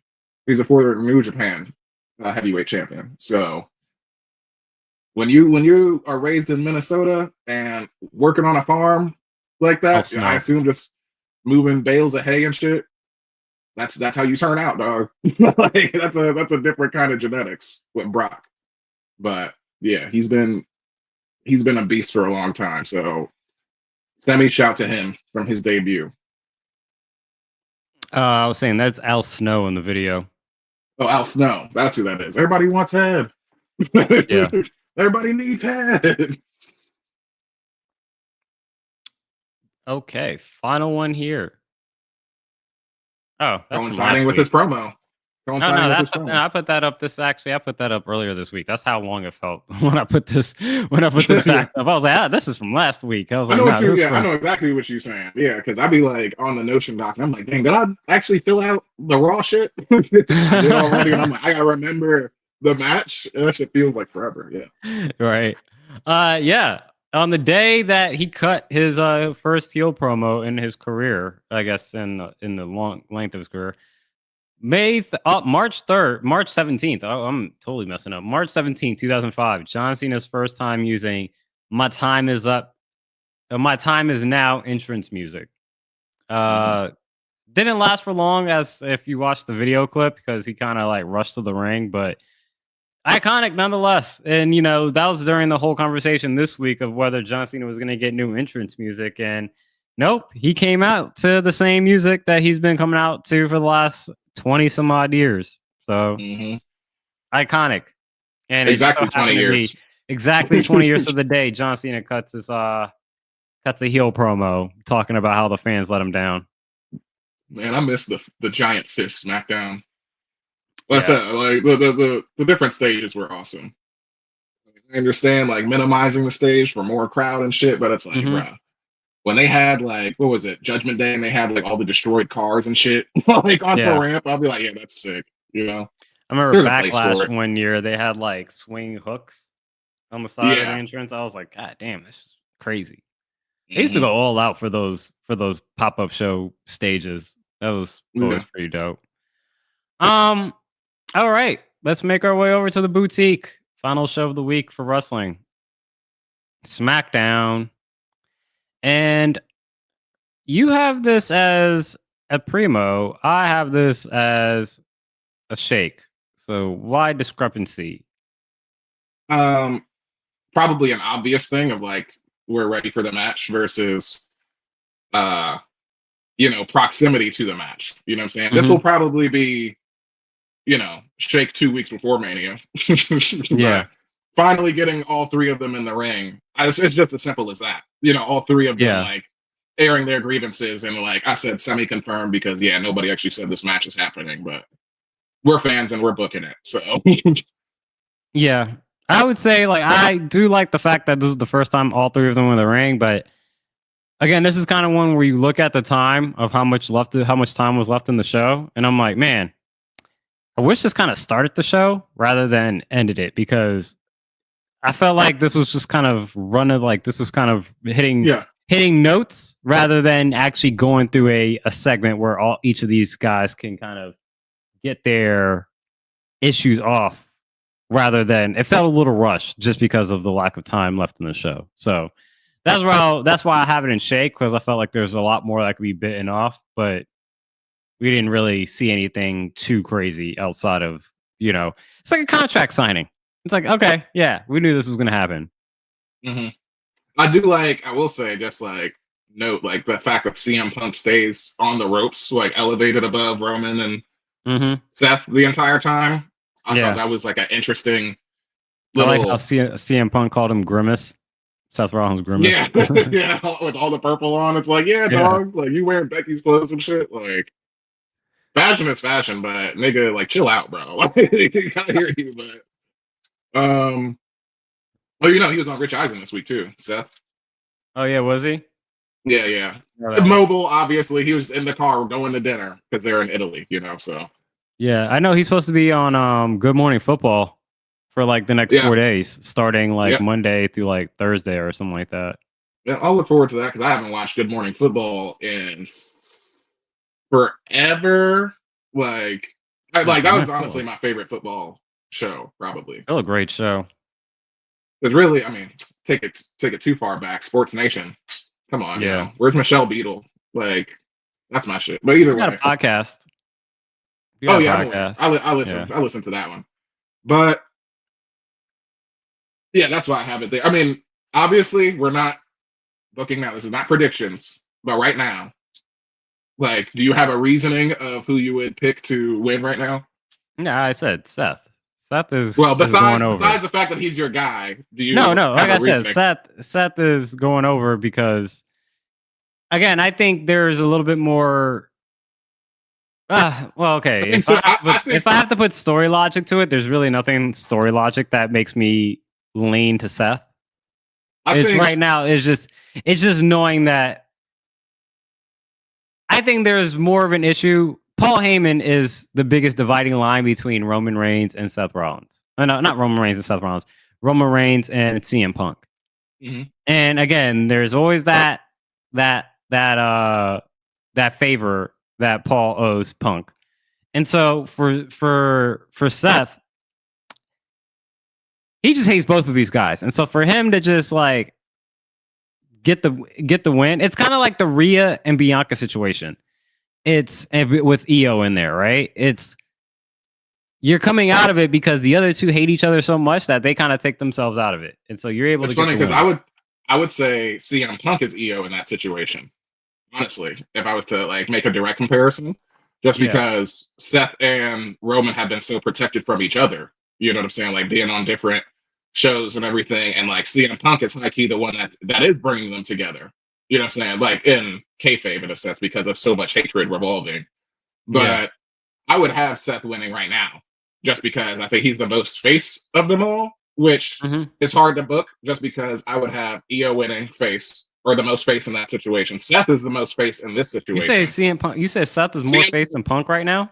CM Punk has always been a tweener. He has never been like just because we cheer Right. him does not mean that he's a face. He has always been a tweener. Like I said, he was ahead of his time. Seth, I feel like, but in the spectrum Seth is between these, is a face. in the spectrum between these three men, I feel like Seth is the tweener and No. Punk is the face. No, he's definitely mostly the face. Roman has not changed. He's still a heel. We know that.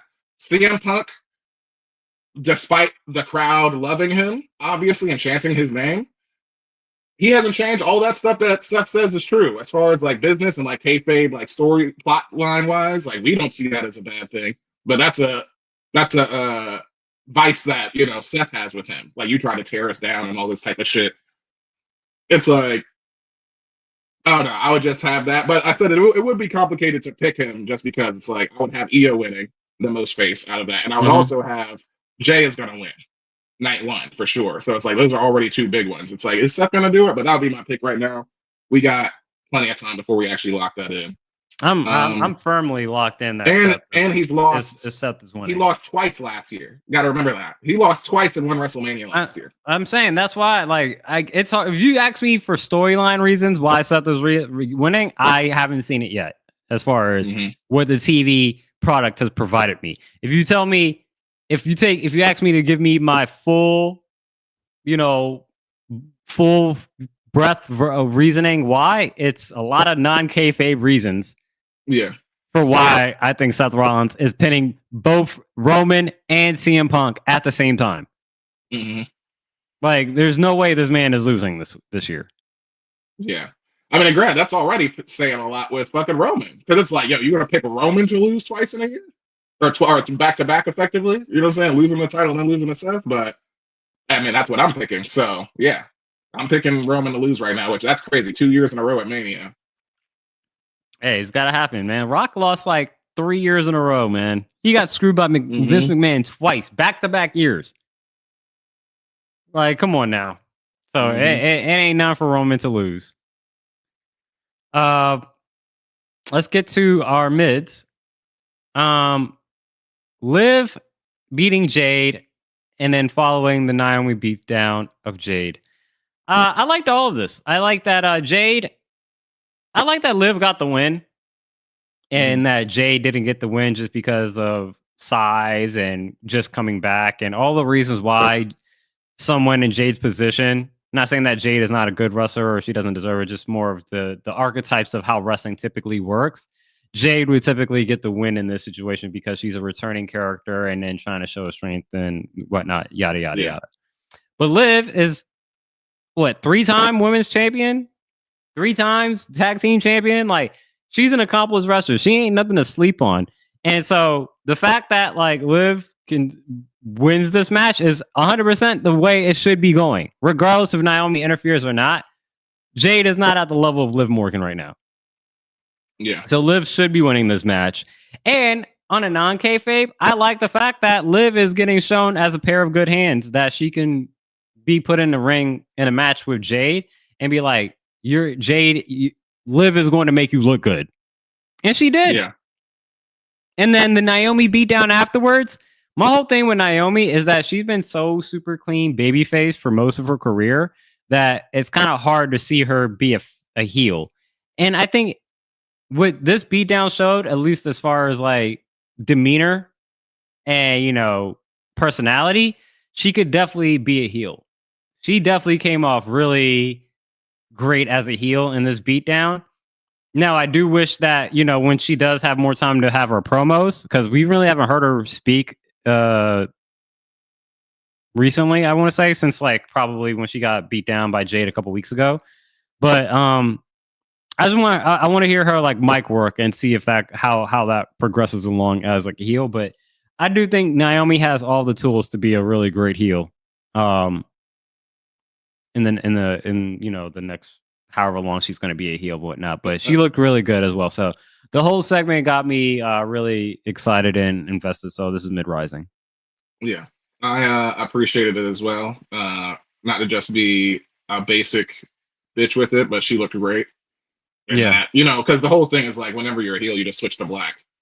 And she put the caution tape all over it. I was like, it's fire right there. You know what I'm saying? So that wig was wigging. She looked great. So Yeah. And for her to stand tall over Jade, it's like that's a visual that we need, considering she got her ass beat like 2 weeks in a row. You know what I'm saying? With like a return, and then like you try to run away from me on SmackDown and I beat your ass. So yeah, she had to like get her lick back for us to believe this going forward. But yeah, hopefully, like maybe they squeak by and make it onto the card. Hopefully. No, that match is definitely getting put on WrestleMania. I said Jade. Yeah, Jade's in it. So yeah, and you're definitely probably gonna make that like a street fight or something. Mm-hmm. Guess I'll go into this bit. You didn't have it on here, but I have Randy's. I call this Randy's theme song promo with KO. This is a mid-stable. It's funny because like most of it was actually, or I saw it as most of this like KO, you know, interrupting. He didn't even get a word out. Randy came out and didn't get a word out, and then KO comes out and it's like, hey, you don't want to be that guy anymore. You know, you don't want to kick people in the head. Like you've already worked so hard to like recover from that. And it's just like, are we still doing this like avoidant, trying to be double what is it? A reverse psychology?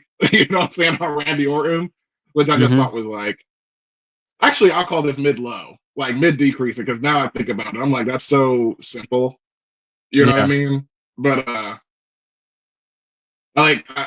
Randy verbatim just goes with the first few words of his entrance theme in the promo, and he was like, "Oh, who says I didn't like you dropping me on my head with that package pile driver?" Because the thing is, I got voices in my head. They counsel me. They understand. They talk to me, and I'm just like, yeah, I know those words.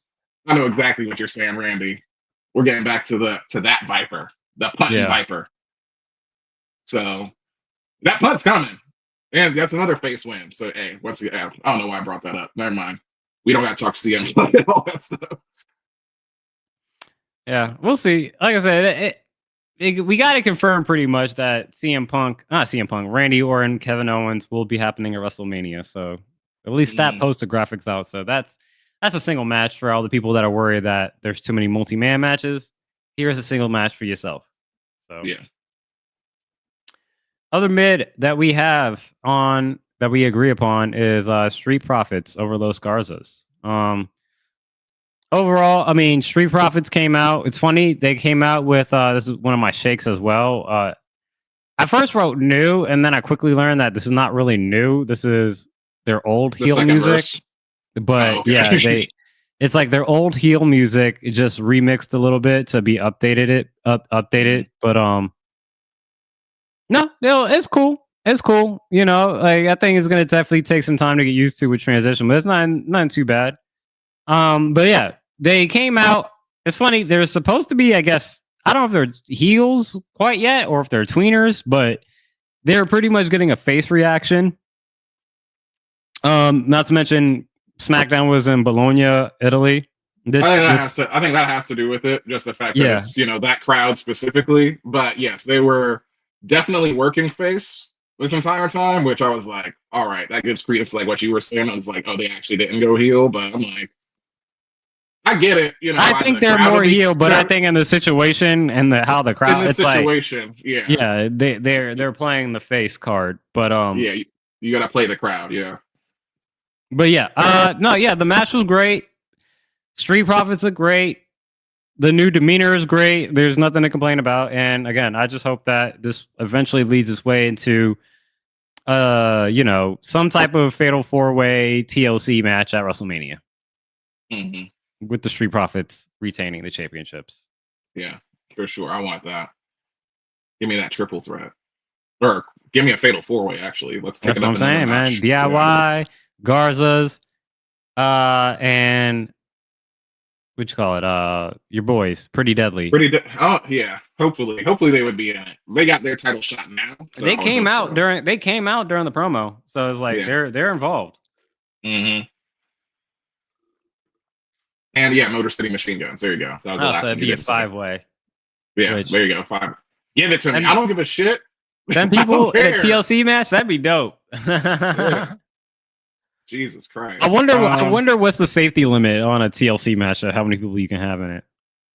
Yeah, I think we should ask AEW. They've hit it already, which I think is 8. Like 8 is feasible, like 4 teams in a fatal 4-way. I think 5 is like, because already like a 5-man, like a Survivor Series match, you know what I'm saying? Like 5-man classic elimination is already kind of convoluted with all those guys in there. The only reason that we have that is like the old school. We've been raised to believe in brand supremacy for 4 weeks of the year leading into Survivor Series. Yeah. Final thing on SmackDown. We have this as Shake. I just have it listed as Jacob is continuing to lose his patience with Solo. I called it how stupid the Solo. But Jacob I just saw Jacob just being like, just kind of giving a earful to Solo and then just kind of walking out. And then Tama Tonga looked at like, bruh, you about one more F up away from getting these hands. So intriguing. Is he doing it on purpose? Solo? I mean, you can't be that stupid. You know what I'm saying? Like, you've challenged for the undisputed title before. You understand attacking the champion is a DQ. So, like, I feel like he might be just doing this on purpose, like, in order to like usurp Jacob somehow. Because Jacob. I think he's not that dumb. I think Solo's crafty. Yeah, he knows that. He got the 2 tickets. The 2 tickets. He's like, you told me I was banned from ringside. I got 2 tickets. There's an element of like he's smart. Corny. I'll say that's funny because there's an element of like when Solo hits his stride, he's almost like a sprinkle of like that Ricochet corny in him. Yeah. Which I think makes him like, that's the Solo that I want. Like you said, like when he was in the crowd with the 2 tickets, and he's like, I bought him. Ha ha. Like, like, that shit is funny. It gives his character more defined edges. You know what I'm saying? Like, this dude is weird as hell. Like, but he don't give a fuck. You know what I'm saying? Like, coming in and like giving a Samoan spike to Braun Strowman in the number 1 contender match. I don't know what you want Jacob's response to be. Yeah. Outside of like, oh, you good because you said my bad, bro. Like, you was in this is the bloodline, and you was in the bloodline with Roman. So what are we talking about here? Hey, I'm gonna give benefit of the doubt to Solo and say that he's probably a couple more steps ahead of Jacob than where they. I think Jacob just live in the moment. I think Solo is the forward thinker, and I think like you said, he can't be that dumb. He there's something there's a bigger plan. I think Solo's working out. But that's just me I'm just giving Solo too much credit that he doesn't deserve yet. But that's the credit I'm giving him. maybe. Oh shit. I don't know. This just came to my mind, but I'm like, WrestleMania happens. He loses to Jacob, right? So he's effectively like kicked out of this bloodline. You gonna first turn with your big bro, your new world heavyweight champion, bro. Say that last part again. Ah, so you're gonna be the enforcer for your world heavyweight champion, bro? You know what I'm saying? Like he'll go over to Raw, fuck with I doubt Jay, it. do a face turn. Yeah, no, I doubt him. Just as a way to get him out. But yeah, that's it for SmackDown. Unless you got something else. Nothing for me. I don't have any champions either, so it is for you to take us home with your champions of the week. All righty. 2 champions this week. One of them is a stolen one. So I'll just start with that one first.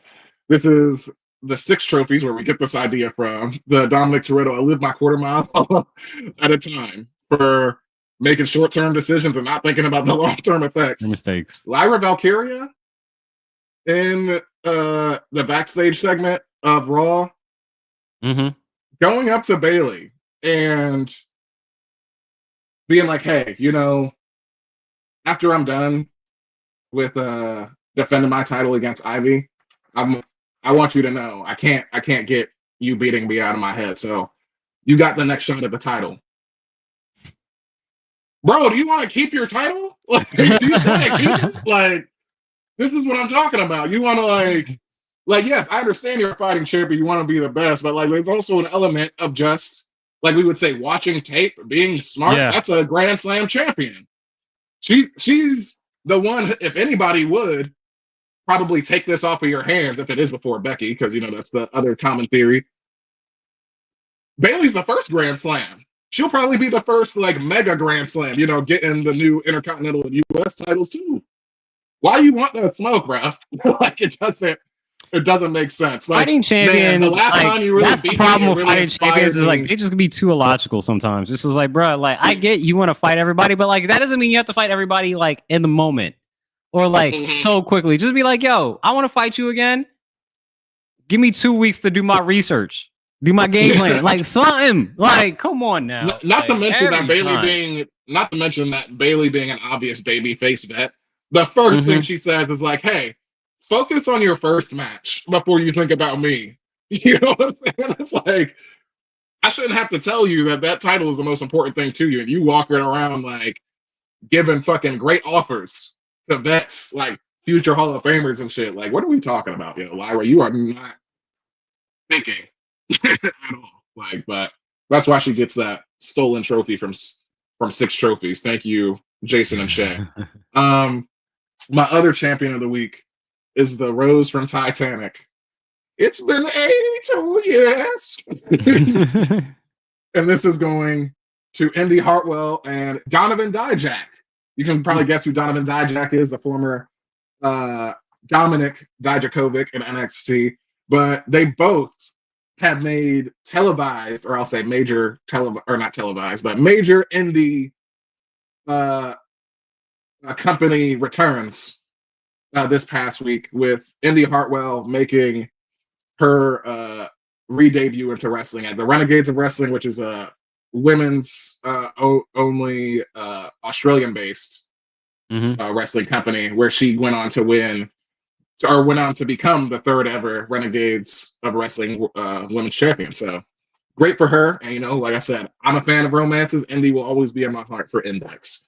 One of my personal NXT favorites. And also with Dijakovic, he was one of my favorites also down there in NXT, and he made his return to House of Glory and challenged Zilla Fatu for his Crown Jewel championship, which he was unsuccessful, but it was cool to see Donovan and Zilla in a match together. So, man, he hits as big as he is for this guy to be hitting moonsaults and shit.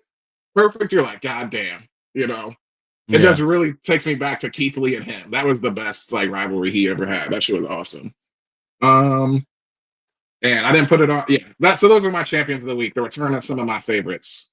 That's great. And Donovan Dijak, his indie name. That's great. That's great. Like I said, I remember heard that. I don't know if it happened already or if it's going to happen in the next coming weeks. But I know Indy Hartwell has a match with Mercedes. It's at, I think it might be at House of Glory. No, I think that's the one that happened already. I'm pretty sure. Okay, yeah, Let me look at it. But yes, she was. Mercedes was just at House of Glory though, like this past show that they had. I'm looking up her cage match right now. It's good to see Jack out there doing his stuff as well. So I'm saying, yeah, that was that show that I'm talking. So she faced Indy in that match. Okay, that's Indy's second match back to wrestling since she left NXT. So that's cool. At least she didn't lose her title, but great to see her out there. Shout out. All and right, that Zilla and Donovan match. House of Glory is on YouTube, dog. There's so many indie companies that are just on YouTube. I'm gonna start posting them like a Notion just so you can, if you offhandedly just want to get that itch to scratch, I'll put them in there. But I'm checking on not all of them, but a good amount of them. You know, yeah. So dope. All right, I think that's it for this episode. Moody, do you have things to say to the fans and the people listening and watching? Yep. The same thing as usual. Do all the algorithm things. Help us move forward. Liking, comment, and subscribing. Liking most actually pushes us forward. Like, help us out there, you know. But you can also download us, listen to us anywhere you find your podcasts, Apple, Spotify, this YouTube channel. 5-star, everything at the 5-star wrestling review, 5-star the comment, 5-star all review. that stuff. There we go. Give us all the engagement things. And we'll catch y'all next week for episode 38. We got, as soon as we get higher up in these numbers, it's gonna be hard, man. Like 42 is gonna be easy. We'd be like, oh, Jackie Robinson. Like we have to look at like baseball and like, I mean, I guess that point it's just gonna end up becoming like offensive the football lineman positions. Yeah, exactly. It's just gonna be typical, you know. Until you get to like Dennis Rodman when we get into the 90s, you know what I'm saying? Yeah, you get to Luca at 77 or something like that. You know, the repeated numbers like 88, 99, those are pretty good. Yeah. But next week we do have a pop-up show. So we got predictions on the docket. Can I make it 3 in a row? I got an AEW win. I got a WWE win. Let me get another AEW win. There we go. And then AEW Dynasty next week happening, and we'll be kicking off the pop-up event festival season as we get closer to WrestleMania. But until next time, we will catch y'all on another week of the Wrestling Rehab podcast. Peace, everyone. Peace.